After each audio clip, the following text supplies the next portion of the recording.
Alright guys, so today we have a quick video that a lot of people ask me for. Well, not directly. I get asked what controller I use all the time. So today I'm going to go through some controllers and tell you my opinion on what the best controller to use is for your computer, specifically for RTS games. So we're going to start off very simple. Very simple. These are the most up-to-date version of the Xbox One controllers. These are your standard Xbox One $60 controllers that you can buy. They come in black, white, I believe red, blue, and green right now. Those are like the main colors. I have all of them right now, but I just not enough table room to show you guys them all. In my opinion, best bang for your buck, these are it. If you're looking for a quick $60 option, I mean, you're not going to get a better deal than the original Xbox controller. I mean, they're great. $60. I mean, they're fantastic. They hook up to your computer either through wireless, Bluetooth, wired, whatever you want to do. The newer version does not have weak bumpers like the old version did. The old controllers had very weak bumpers, and they would go out very soon, especially playing Halo Wars 2 or a game where you use your bumper a lot, maybe like Dark Souls, whatever it may be. You know what I'm talking about. The bumpers on the old controllers, they wouldn't break necessarily. They do, but that's not what I'm talking about. You would notice after a while that it wouldn't click back as quickly as it once did. On these, I really don't feel that anymore. You notice it maybe after like, I don't know, 6 months of use. I play a lot more than 99.9% of people, so you guys probably won't notice it, but I can tell you, you get your money's worth out of these $60 controllers in terms of wireless. Again, for those that don't know, Xbox has like a contract deal, whatever it may be, Microsoft. Only the Microsoft official controllers can actually be wireless, and the only ones that are wireless that are not Microsoft are these SCUF controllers. And the only reason those are wireless is because they're actually just normal controllers that have been modded by SCUF. So I actually don't have any SCUF controllers on here. In my opinion, they are kind of a waste of money in comparison to some of these other controllers. I will say this right off the bat: if you are looking for a wireless controller, your options are pretty limited, because you're going to see here probably some of the best controllers for RTS games are all wired. Unfortunately, it is what it is. Your best bet for a wireless controller, if you want to go to the creme de la creme, the best of the best, very simple. This is the original Xbox. Yeah, you can see how dirty it is. I haven't touched this thing in so long. This is the original Xbox One Elite controller. A lot of people love this. I hated it. I mean, it has the old bumpers of the original Xbox One controllers, and you can't tell, but the right bumper on this does not come back as fast as the left. I can click the left bumper as fast as I want, and it comes back just as much as I click it. This one, I'm clicking faster than what it's letting me do, and I can feel that it's not coming up with my finger as much as the left one does. It's because it was overused to the point where the bumper it didn't fail. I mean, it still works great, but you notice it when you're playing at a high-level game, or just in general, RTSs in general. I mean, very, very click-intensive games where you have to be very, very precise with your clicks, and after a while, you just notice the bumper start to not respond as much as it once did. Still works. Everything still works on it. Still works great. But I was really upset that they didn't upgrade the bumpers on the Xbox Series One Elite controller. Don't buy this. I mean, they cost the same amount brand new as an Xbox Series Wireless 2 controller, which you guys are going to see here. Now, if you are looking simply for the best wireless controller, this is it. You don't. Money's not an option. You don't care. This is it. So what you're going to see here is I have two. Now, why do I have two? Well, one, my it's kind of an annoyance thing. You guys probably can't really see it too well there. my button here, the little part that comes, this part over here, it like fell off, and all it's left is this little nub that annoyed the shit out of me. So the glue on the back of those, not very good. Another problem was the A, X, Y, and B buttons. I don't know if you guys can hear that. For some reason, it, like these, you hear that click? My B button doesn't have that anymore, I guess from pressing it too much. I don't know what happened. Maybe I got a defective controller.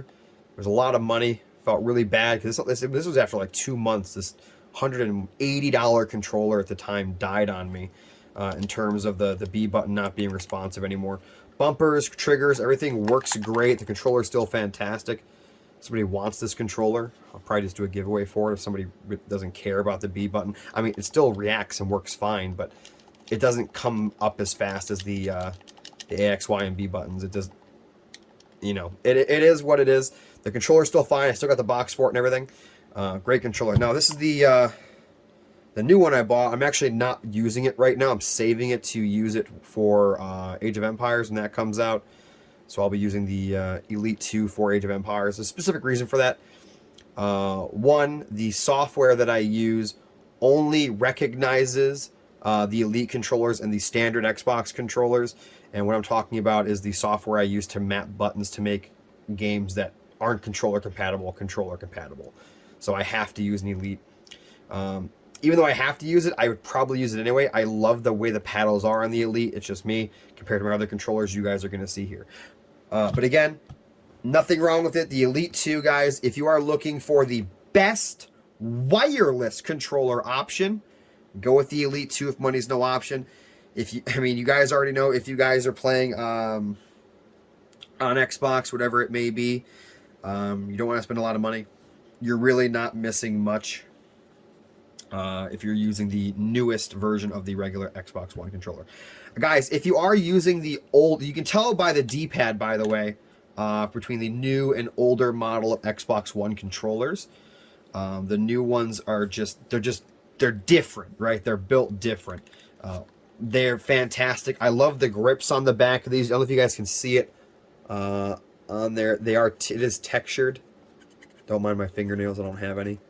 But I just love the way the new Xbox One controllers work out. When I'm sitting on my couch just playing a game, maybe Skyrim, Dark Souls, whatever it may be, this is what I use. I use the old original Xbox One controllers because to me, they're the most comfortable. I like using a wireless controller for when I'm playing those kinds of games.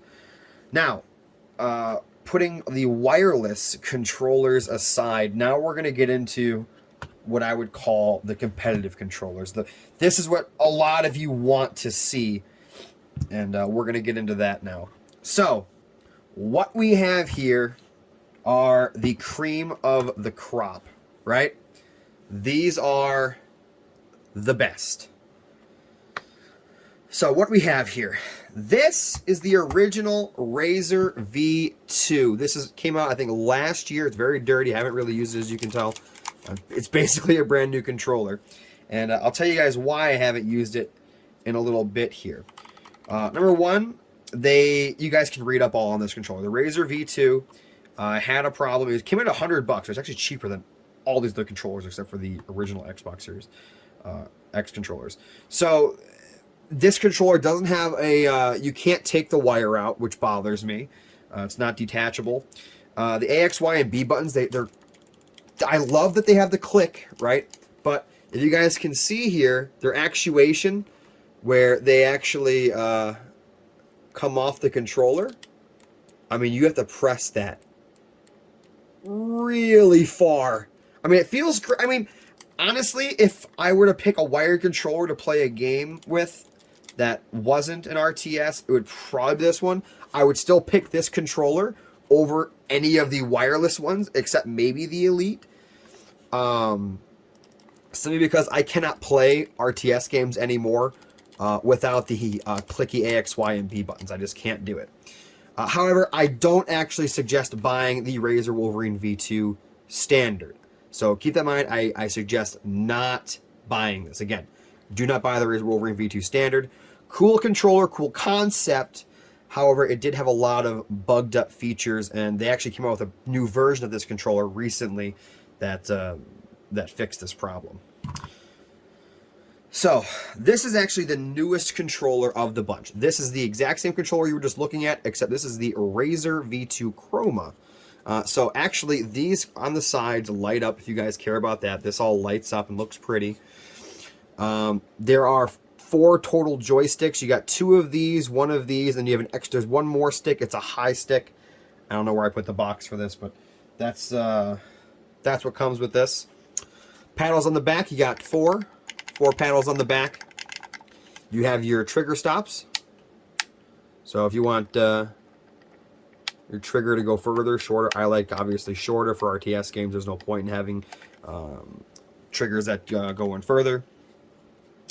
But as you can see, these ones, they don't come out as far and not nearly as hard to press in. So this, I've been playing with it for the past week. I'm getting used to it. I mean, honestly, I got to tell you guys, it's coming up there as one of my favorite controllers. I mean, it is fantastic. You can't remove the D-pad or anything, but the analog sticks you can remove and replace. It's got the extra trigger things on the back. So you got the normal, and you got the extra bumpers here. You can program using their software. Sorry, I was coughing. And again, the trigger stops, you got everything you need. And what's most important difference between these two, in my opinion, besides the fact that it doesn't have all the little bugs and stuff associated with it, these are the exact same controllers, technically. This is the Razer V2, Razer V2 Chroma. You actually have a detachable USB-C cable, which I love to see. Now, we are moving into what I call the best. And I literally mean this when I say it, the best. The best. And again, guys, let me actually go through these real quick. The original Xbox controllers are going for $60. Sometimes you can catch them for $50. The Elite One, don't buy it. It's still like $150. I mean, even if you got it for $50, I wouldn't buy it. The Elite One sucks. The Elite 2 is anywhere from $150 to $180. Right now, you can get them on Amazon for $150. But now let's move on to what I personally believe. I mean, this is up for debate. I'm still using this one. I think it's fantastic. The Razer V2 Chroma is $150 right now as well, guys. Keep that in mind. But if right now, gun to my head, I have to tell you guys what the best controllers are for RTS gaming. It is the Thrustmaster and the Razer Wolverine Ultimate. And besides all their amazing features, it comes down to one simple fact. The A, X, Y, and B buttons on these two controllers. Maybe asking what's so special. These controllers, now let's try to bring this in so you guys can see this. This is a normal controller, their buttons. Look how far like that is from the side there. I'm going to focus. Come on, focus. Anyway, so you guys can still see without the focus. I mean, that you have to travel super far and it's not super responsive, right? This is the controller I have used the most on RTS games and just in general. And it has yet, in my opinion, to be dethroned for me. I mean, the button, I mean, it's so goopy. I've been using this controller so much, I'm embarrassed to show you this. But, I mean, you'll see how much I use it. Let me look at this. Let me see if I can get that in there. So you guys can barely see it. But I'm trying to get the focus in. These buttons, I mean, you don't have to, look, let me look at this. It's mouse clicks. I'm barely touching it. I mean, I hope you guys can pick that up in the audio. I can click this thing like 600 times in a minute. Like, it's literally like clicking a mouse. So you know, you click a mouse, makes that little noise, little actuation. That is exactly what this does. I love it. I love it so much. Obviously, same thing with the other controllers. This does have removable sticks. It's got extra sticks as well. This is the case for it.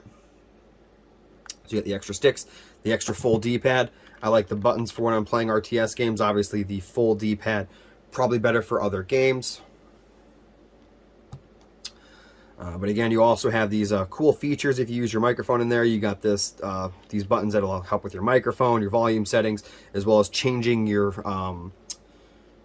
settings for the controller in terms of you have different layouts and whatnot. This controller also has your trigger stops. Fantastic to have, makes the trigger shorter. Also has those 2 extra buttons that we talked about in the other one. I mean, listen to that. It's like having a controller, or a controller that's literally just all mouse actuation, if that makes sense. I'm probably not using those words correctly, but you guys know what I'm talking about. It's literally, if a mouse was transformed into a controller, this is what you would get. I mean, best triggers, best bumpers in all the land. A, X, Y, and B buttons cannot be matched. So this controller right now is the cheapest it has ever been at $100. If I were to tell you to right now, gun to my head, what is the best controller for RTS games, or like Halo Wars 2 for what you mostly know me for, I say the Wolverine Ultimate right now. This could dethrone it. We'll see. This is newer for what the newest controller. It is the Wolverine V2 Chroma. I have no complaints about it yet. However, for me personally, the X, Y, and B buttons on this cannot just be beat. However, that being said, we move into the final controller. This, ladies and gentlemen, is the Thrustmaster. Now, funny story with this controller. It was my favorite controller. I mean, it's got everything that the Wolverine Ultimate has and more, except it's just bigger, right? So, what you're looking at here is the Thrustmaster controller. Absolutely amazing. Beautiful controller. You've got everything the other controllers have. You've got your extra buttons. You've got your software that can program them, just like the other controllers we had in this list. You've got your trigger stops. You got your buttons here. You don't have extra buttons here like on the Wolverine controllers. However, I don't really use those anyway, but if you need those, then obviously this controller is out. What makes this controller special, obviously, it's got the A, X, Y, and B buttons that I love from the Wolverine Ultimate. I mean, listen to that. I mean, oh, I'd click that all day. It's very low action. I mean, I'm barely touching it, guys. I'm barely touching. Look, it's like a mouse click. So, I mean, it's just, it's next level. It's next level. I mean, you've got all these cool buttons down here to change the player profile, your mapping, your buttons, your volume, your mic to mute it. It's got everything you could ask for. And now here is the cool part with this controller. I need something to pry this up with. Oh, we could probably use this thing, right? This controller. Let me get you. So, you don't have to use this. You can use whatever you want. What is cool about this controller? Hypothetically, let's say you were an PlayStation guy and you came over to Xbox, but you still like the PlayStation controllers more, right? You like that layout more. Check this out. You can play on an Xbox or PlayStation or computer, whatever it is used, using a PlayStation layout. You could also do some weird shit. I don't know why you would ever do this, but it does work. You can have 2 joysticks on one side of the controller. You've got your D-pad over here. Fantastic, whatever. But what a lot of people are thinking right now, or what you might not be thinking, or something crossed your mind. You know how your D-pad or your analog stick, you get stick drift, something breaks, whatever it may be. You can buy a $10 part for this, or a D-pad or stick, whatever. Buy it, replace it, done. They have high stick options. They have full D-pad options. They have different colors. This controller is fully modular. All these little side panels and stuff come off. They've got colors for it. And all honestly, it is a bigger controller. It is bigger and heavier than the Wolverine Ultimate. So what I say is, if you like this whole modular option, go with this. It is more expensive right now. It's between like $150 and $80 or something. It is an expensive controller. Let me actually check right now what it's going for. It's $160 for the Thrustmaster. So this is what I tell you guys right now. You got bigger hands, you like or if you just like the options that the Thrustmaster comes with, and you don't mind spending the extra $60, you get the Thrustmaster. If you want to get, just in my opinion, solid dollar for dollar best controller for RTS gaming, the Razer Wolverine Ultimate. If you want to try to get a little wacky, you want the newest of the new, that is the Razer Wolverine V2 Chroma edition. Very important, guys. The Chroma edition, not the regular Razer Wolverine V2. Don't get that. Now, if you must use wireless and money is a problem, just use the Xbox. Get the most up-to-date regular Xbox One controller. Wireless, good to go. If you want wireless and money is not an option, obviously the Elite 2 is the best controller. There are other controllers out there, guys. Again, there are the SCUF controllers. Personally, I'm not a fan. They are expensive for extra features that you can get with better controllers for the same amount of money. And I think that's really going to be it, guys. If you have any questions, whatever you want to do, put them in the comments below. I don't mind at all. And yeah, if you guys like these kinds of videos, I mean, I spend money on all kinds of dumb stuff. I got computers, I got more monitors, keyboards, mice than I know what to do with. It's just, I collect a lot of stuff like this, guys. So if you are interested in me doing more reviews like this for RTS games or just games in general and what I think is best for what scenario, let me know.